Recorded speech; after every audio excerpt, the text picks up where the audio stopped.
हाँ कि दोस्तों, आज हमको सुबह सुबह जल्दी क्यों उठना पड़ा, क्योंकि आज 26 जनवरी है और हमको जाना है स्कूल झंडा लहराने के लिए। तो हम मुँह धो के चाय हाई पी के हम निकल जाते हैं अपने घर की तरफ।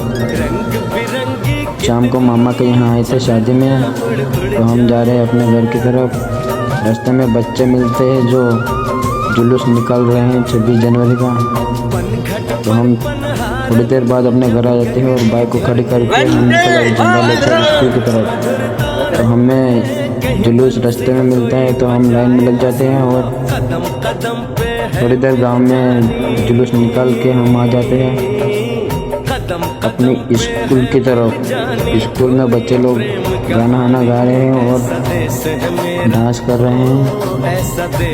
तो हमने लुब्धी थोड़ी चख ली, तो बच्चे नाच रहे हैं। भारत माता की जय।